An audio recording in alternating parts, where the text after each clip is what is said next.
another video. By the way, I'm sorry that recently I don't really upload much videos because I've been so poorly and not feeling very well. But because there is a lot of people who ask me about job in the UK, so if you guys haven't subscribed my YouTube channel yet, please don't forget to give a like, comment, subscribe, and turn on the notification. Jadi ada banyak pertanyaan dari teman-teman mengenai visa kerja di Inggris. Aku udah search beberapa informasi mengenai peluang kerja di Inggris. Sebenarnya teman-teman juga bisa apply untuk untuk kerja di Inggris itu bisa dari online atau bisa juga melalui agensi ya. Enaknya kalau misalkan teman-teman melalui agensi itu lebih terpercaya. Misalkan melalui BP2ME. Mereka memang benar-benar sudah terjamin ya karena memang dari pemerintah. Sedangkan kalau misalkan teman-teman apply-nya sendiri secara mandiri ya, itu yang pertama yang perlu teman-teman ketahui, pastikan kerjaannya itu memang di sini tersedia. Yang kedua, teman-teman itu nantinya harus apply visa dan kerjaan yang teman-teman apply di sini itu harus bantu mensponsori supaya nanti apply visanya lebih mudah. Karena setahu aku untuk apply visa di sini itu memang agak sulit. Yang pertama selain mahal, yang kedua juga mereka itu ingin memastikan kalaupun teman-teman ingin kerja di Inggris, nantinya teman-teman di sini itu nggak homeless gitu ya. Jadi sudah terjamin kehidupannya gitu. Cuma nanti akan repot untuk apply visanya. Jadi kalau menurutku betternya via agen ya. Aku udah sempat searching ya untuk informasi kerja di UK, terutama kan ini mau masuk musim panas. Dan nanti aku akan cantumkan ada beberapa informasi juga tentang berita banyaknya imigran yang kerja di bagian perkebunan. Yang nggak enaknya adalah kalau misalkan kalian apply via agen, itu nanti biayanya akan lebih mahal, itu yang pertama. Yang kedua, kadang kan kita nggak tahu apakah agen itu memang benar-benar sudah fix bisa dipercaya atau nggak. Bisa jadi agen itu adalah palsu gitu, ngerti kan maksud aku? Karena ada beberapa penipuan yang terjadi. Jadi alangkah lebih baiknya teman-teman itu search dulu sebelum teman-teman apply. Nah, kalau ingin memastikan itu adalah agennya benar-benar yang terjamin atau yang akurat, pastikan itu agennya dari BP2ME. Maaf, koreksi kalau aku salah, aku agak-agak lupa gitu. Jadi itu agen yang terpercaya. Enaknya kalau dengan agen, teman-teman nanti semuanya akan dibantu dipersiapkan mulai dari visa. Karena untuk apply visa di sini itu agak sulit kalau misalkan tidak ada sponsor. Kenapa? Karena yang pertama biayanya besar, yang kedua tiketnya mahal, yang ketiga orang di sini mereka itu pengen teman-teman yang apply kerja di sini itu nantinya ada yang membiayai gitu. Jadi nggak serta-merta tinggal di Inggris terus nanti ngeluntung nggak ada kerjaan, kan siapa yang mau gitu kan ya. Terus untuk keuntungan yang lainnya kalau misalkan teman-teman pakai agen, ketika nanti teman-teman akan balik ke Indonesia pastinya udah tahu ya arahnya kemana gitu sih.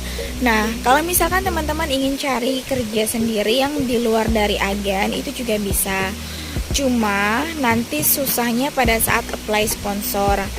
Ada beberapa perusahaan yang mereka mau mensponsori untuk apply visa. Ada juga beberapa yang mereka maunya teman-teman udah ada di sini gitu ya. Untuk apply visanya sendiri itu beda-beda. Untuk visa kerja ada yang visa seasonal, itu masa berlakunya 6 bulan. Ada visa yang untuk permanen dan lain sebagainya. Aku nggak terlalu paham. Nanti coba aku searching lagi dan aku buat video part 2 ya untuk jenis-jenis visa kerja. Juga aku minta maaf untuk teman-teman yang belum sempat aku balas baik dari DM-nya ataupun dari komentarnya. Tapi terima kasih karena teman-teman jadi ingin tahu gitu ya gimana caranya kerja di Inggris, dan aku jadi penasaran juga karena kan di sini masih jarang banget warga negara Indonesia dan memang di sini lumayan untuk gajinya. Nah, tapi balik lagi ya, ketika teman-teman itu punya gaji yang besar, pastinya juga pengeluarannya besar di sini. Apalagi sekarang kan di sini Inggris itu kan ngebantu Ukraine di perang ya. Itu berdampak banget, makanya kayak misalkan gas, listrik dan beberapa bahan pangan tuh jadi naik di sini gitu. Jadi ya wajar kalau menurutku di sini gajinya gede karena memang pengeluarannya lebih besar. Juga aku juga sempat searching untuk update terbaru mengenai pekerjaan di Inggris yang sebelumnya pernah masuk di berita gitu. Jadi itu dari mereka itu harus apply online, dan tentunya untuk setiap pekerjaan mereka ada kayak batasan berapa orang yang masuk gitu ya. Dan untuk persyaratannya sendiri di agensi itu nggak terlalu sulit, yaitu yang pertama teman-teman harus punya paspor, yang kedua usianya harus di atas 18 tahun ya. Kemudian juga setidaknya teman-teman bisa berbahasa Inggris pasif gitu ya, nggak harus aktif pasif. Jadi ngerti dikit-dikit itu udah nggak apa-apa. Tapi lebih baik kalau misalkan teman-teman lancar bahasa Inggrisnya. Jadi ketika nanti teman-teman kerja di sini, misalkan pekerjaan di perkebunan sudah selesai, teman-teman bisa cari atau apply pekerjaan yang lain gitu kan. Nah itu berita yang sempat aku dapat ya untuk update yang terbaru. Cuman kalau untuk bulan Juni ini aku masih belum dapat informasi lebih lanjut mengenai pekerjaan. Sebenarnya tadi ya pekerjaan itu ya lumayan banyak di sini, apalagi setelah Brexit ya. Itu Inggris banyak butuh employee. Karena apa? Dan setelah corona ini menurun juga ya, mereka butuh banyak employee. Karena ya sebelumnya kan banyak perusahaan-perusahaan yang tutup, dan juga sebelumnya banyak orang-orang Eropa yang kerjanya ilegal di sini, mereka karena setelah Brexit itu banyak yang balik lagi ke negaranya. Nah jadi memang banyak kesempatan atau peluang untuk bekerja di Inggris.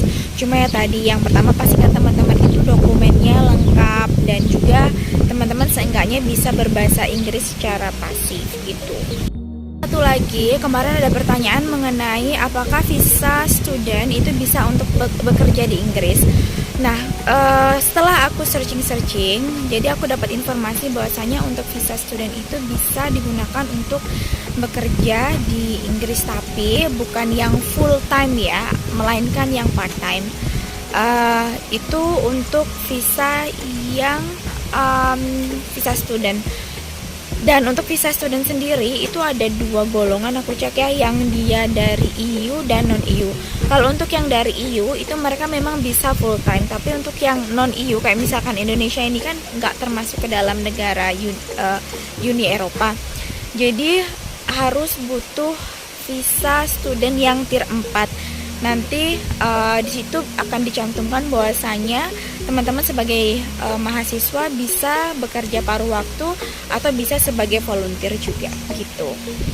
Oh iya teman-teman, dan sebenarnya aku pun datang ke Inggris di sini bukan dengan visa kerja ya, tapi melainkan visa keluarga karena suamiku dari EU Romania.